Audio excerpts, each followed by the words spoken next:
OT. I've been in and out of the city on low key. I've been working overtime, I've been OT. Hi, I'm Stephany and welcome to my YouTube channel. Today, I'm just going to show you guys what's inside my makeup bag or kikay kit. And by the way guys, I'm from Davao, Bisaya ako. So pagpasensyahan nyo na yung pagtatagalog ko. Without further ado, let's start! So, ganito lang yung itsura ng aking kikay kit.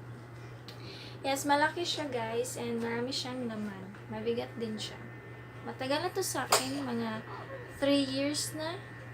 Hindi ko pa siya pinapalitan kasi gusto ko to. Hindi pa naman talaga siya sirap. Nabili ko to sa Victoria Plaza Department Store.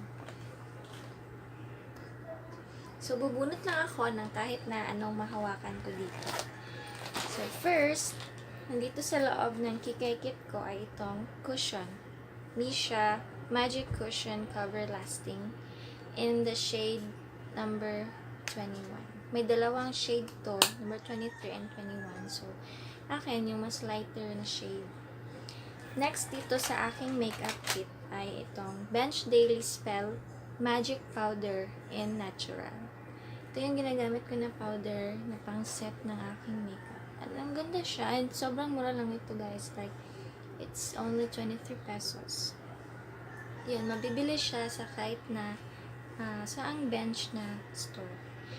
And next one, meron din ako ditong mirror. Paganini. Ito yung mirror ko. Next, itong Maybelline The Blush Nudes. Ito yung aking go-to na eyeshadow palette na dala-dala ko talaga palagi. Sobrang ganda ito. Meron din siyang mga suggestions dito sa likod kung paano gawin yung eyeshadow mo. And yung mga shades niya, gusto ko kasi magagamit ko talaga sila lahat. Like, pang everyday look, ganun. The next product here is this Eyebrow Cheek Set. Meron na siyang highlighter, blush, and contour. So, sobrang mura lang din ito. I think it's only 189 pesos lang sa Robinson's Department Store. Meron din ito sa Watson's. So, napaka-convenient niya kasi nasa isang lalagyan lang siya. So, meron ka ng highlighter, blush, and contour. And then, I have here, ganito, my brushes. Nilalagay ko siya sa ganitong lalagyan kasi ayoko yung pakalat-kalat lang sa loob ng makeup bag. Buksan natin. Meron akong blush brush. Ito, pang nose shading, like pang contour ng nose. Nabili ko yan sa Watson's.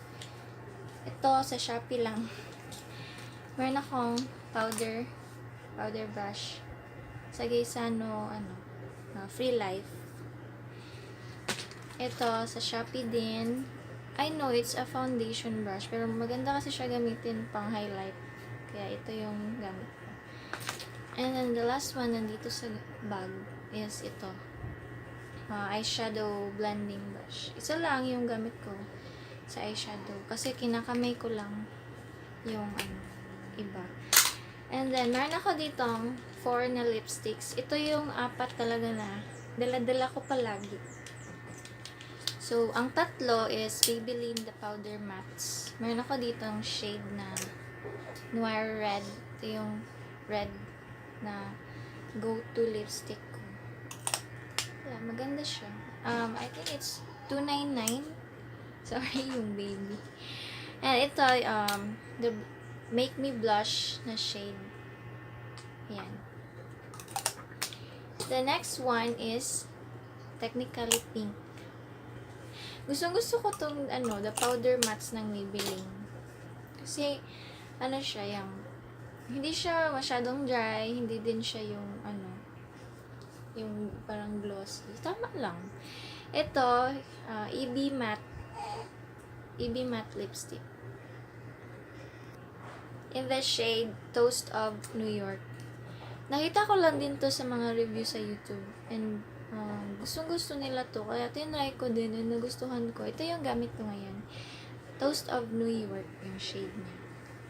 Affordable lang din to siya. Makikita lang sa mga supermarket, sa Watsons, department stores. Kahit saan mayroong ever Bilena na kiosk. Tapos, ito. Next one is my mascara. Maybelline The Hyper Curl Volume Express Waterproof Mascara. Maraming gumagamit nito. And talaga namang holy grail to sa akin na mascara. Ito yung palagi kong ginagamit everyday. Meron ako ibang mascara pero mas preferred ko to. Pag naka-sale to, sa Maybelline, 150 lang siya. And I think yung totoong price niya is 199. The next one is my liquid eyeliner. Ito yung Sansan Waterproof Eyeliner Pen in the shade brown. Hindi na ako gumagamit ng black na eyeliner, guys. Mahilig kasi ako sa Korean style na makeup. And sa mga napanood ko, talagang brown na shade yung gamit nila. Kaya yun, brown na yung binibili ko. Makikita to sa kahit na anong HBC na store. 105 lang yata. Yes, and the next one is from Sansan again. Sansan Concealer Stick in the shade Natural. Hindi ako mahilig sa liquid concealer. Mas preferred ko tong ganito. Kasi nilalagay ko lang siya dito sa under eyes ko. And maganda siya. Natatakpan na yung mga dark circles ko. The next one dito sa aking kikay kit, meron akong alcohol. Maliit lang. Pang lang siya. Yung handy lang siya.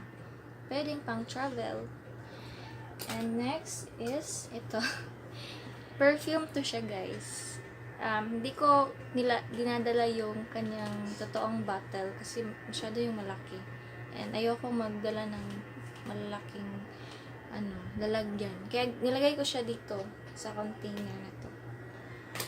And the next one is meron akong suklay. From Paganini ulit, kagaya nung mirror ko. Yan. Mas gusto ko tong ganito na ganitong kasing suklay. Kasi pag yung masyadong pino, nalalagas yung hair ko nun. Kaya ganito, ganda. Next, itong eyelash curler. Nabili ko to sa Althea, Korea. Yung online na shop. From Korea talaga. Ang brand nito, It's My. Yan. Pwede kayong tumingin doon sa Althea, Korea. Maraming magaganda doon na products. Tapos, pang kilay ko na dala-dala ko palagi ay The Face Shop Designing Eyebrow Pencil in the shade Gray Brown. Yan, ganyan siya. Dark. Kasi black yung hair ko na ngayon. And may kasama na siyang spoolie. Ganito din yung gamit ko noon, pero yung mas lighter na shade, yung light brown nila. Pabibilin mo ako kahit saan na The Face Shop na store. Sa akin, sa Abriza Mall ko siya nabili. And the next one, meron ditong EB Matte Lip Liner. Hindi nakasulat yung shade niya dito, pero natatandaan ko ito ay Sexy Nude. Gumagamit talaga ako ng lip liner, guys. Kasi medyo maitim yung dito ko sa bandang sides. Kaya nilalagyan ko. Affordable lang din to sa EB. And next, meron akong lip and cheek roller. Lip and cheek tint to from EB again. The shade is Nightberry. Maganda siya.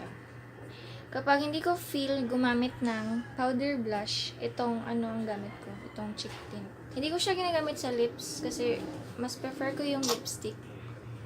Ginagamit ko lang siya dito sa sa cheeks. Para yung natural lang, natural looking.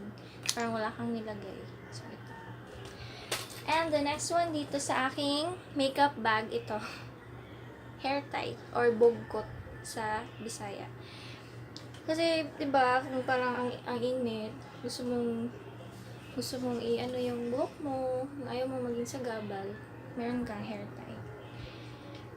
And the next one, meron ako ditong Vaseline Lip Therapy Rosy Lips. Pag yung nagdadry yung lips ko, ito yung talagang gamit ko. Available na ito sa Watsons. 200 plus. 200 plus lang yata to. Pero ilalagay ko sa description box yung lahat ng price nitong mga products sa Kikay Kit. Ayan. And the next one here is Pond's White Beauty Spotless Rosy White Day Cream. Hindi ko to ginagamit sa face ko. Nilalagay ko siya sa neck ko kasi minsan mas mabuti yung mukha ko kaysa sa neck ko. So, nilalagyan ko nito. And maganda siya. Gusto ko itong Pond's. At next, meron dito is itong Giggles Baby Wipes. Palagi akong nagdadala ng baby wipes, guys. Kasi, in case of emergency, kung gusto mo mag-CR, ganun, meron kang baby wipes. Or pang-erase ba ng makeup mo, ganun. Ayan. And the last product here in my makeup bag is ito, ball pen. Nagdadala ako ng ball pen kasi kung kailangan ko. So, yun lang guys. Wala nang laman.